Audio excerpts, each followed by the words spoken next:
নমস্কার, আমি অর্ণব। চ্যানেলের নাম টপ টু ট্রিপ। যে সমস্ত জায়গায় ঘুরতে যাই সেখানকার তথ্য এবং অভিজ্ঞতা ইউটিউব বন্দি করে রাখি। কিছু না হোক, ভবিষ্যতে স্মৃতি রোমন্থনে কাজ দেবে। গোয়ায় ঘুরতে গিয়েছিলাম অক্টোবরের মাঝামাঝি পুজোর পর। এই পর্বে ইউটিউব বন্দি করছি গোয়ার কিছু জায়গা।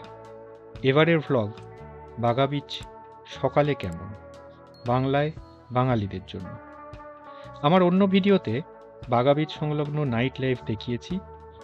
আজ দেখব দিনের আলোতে। দুটো যেন সম্পূর্ণ বিপরীত চিত্র। তাহলে শুরু করা যাক সকালের বাগা বিচ। সকাল 8টা নাগাদ হোটেল থেকে আমরা তিনজন হেঁটে পৌঁছলাম বাগা বিচ। সময় লাগলো মিনিট 4-5। এসে দেখলাম রাতের উন্মাদনার উদ্দাম কেটে গেছে। নতুন সকালে সাদা বালির এই বিচকে একদম অন্যরকম লাগছে। আমাদের উদ্দেশ্য ছিল বাগা ক্রিক বা বাগা ব্যাকওয়াটার ঠিক কেমন সেটা দেখা। হাঁটতে হাঁটতে এগিয়ে যাচ্ছিলাম সেই দিকে। আস্তে আস্তে সেজে উঠছে বাগা বিচ। বসার বা সানবাথ নেওয়ার জায়গা এবং ছাতা লাগানোর কাজ শুরু হয়ে গেছে, কিন্তু জোয়ারের জল উঠে এসেছে অনেক দূর, ছুঁয়ে যাচ্ছে আমাদের পায়ের পাতা। কিন্তু একটা জিনিস দেখে বেশ খারাপ লাগলো, যে আবর্জনার ঢল এই বীজকে কিছুটা হলেও বেঁধে রেখেছে। তবে আগে থেকেই শুনেছিলাম যে সাউথ গোয়া নর্থ গোয়ার তুলনায় অনেক বেশি পরিষ্কার। আবার বাগা হলো নর্থ গোয়ার মোস্ট জনপ্রিয় বীচ।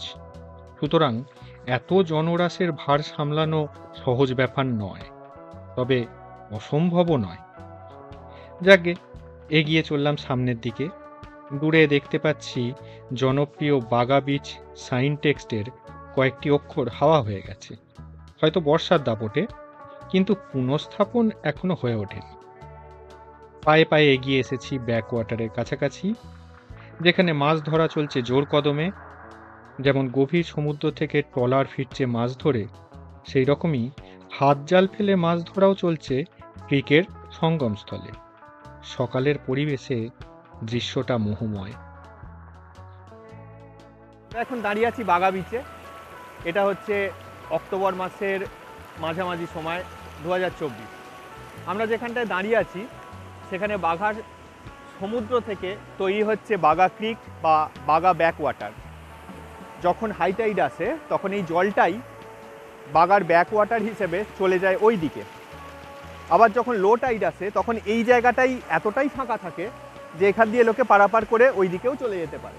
এই মুহূর্তে যে জলের পরিমাণ তাতে হয়তো আমরা পেরোতে পারবো না, কিন্তু হয়তো যখন লো টাইড আসবে আর যদি আসতে পারি আর দেখাবো, আর যদি না পারি হয়তো সম্ভব হবে না। কিন্তু জায়গাটা আদপেই প্রচণ্ড সুন্দর। এখন এই মুহূর্তে সকাল প্রায় 8টা থেকে 9টা, লোকজনের ভিড় বেশি নেই, তাই জন্যে নিরিবিলি মনে হলেও যখন প্রচণ্ড ভিড়ের সময় জায়গাটা অন্যরকম লাগে। তো আমরা এবার দেখাবো বাগা বিচের অন্যান্য জায়গা, তার সঙ্গে দেখতে থাকুন, সঙ্গে থাকুন। ধন্যবাদ। বাগা ব্যাকওয়াটার আসলে মাছ ধরা ট্রলারদের পার্কিং প্লেস। সকালের দিকে এলে বেশ কিছু অন্যরকম দৃশ্যের সাক্ষী হয়ে থাকতে পারবেন। কথা দিলাম, ভালো লাগবে। ব্যাকওয়াটার এবং সমুদ্রের সংযোগস্থলে হাত জাল দিয়ে মাছ ধরার দৃশ্য দারুণ লাগবে। দেখতে পাবেন ফিরতি পথে ট্রলারগুলোর ফিরে আসার দৃশ্য, আর দেখবেন ব্যস্ত এবং অভ্যস্ত হাতে জাল থেকে মাছ ছাড়ানোর দৃশ্য। কিছু টুরিস্টকে দেখলাম সরাসরি এখান থেকেই দরদাম করে মাছ কিনে নিয়ে যেতে। রান্না কোথায় কিভাবে হবে তারাই জানে। তবে দৃশ্যটা আমি বেশ উপভোগ করছিলাম। আশা করি ভালো লাগার মতো ছবি এবং ফুটেজের যোগান দিতে পেরেছি এই ভিডিও লগে। ফিরে আসছি গোয়ার আরও ভিডিও লগ নিয়ে। সঙ্গে থাকুন। ভালো লাগলে লাইক ও সাবস্ক্রাইব করুন। ধন্যবাদ।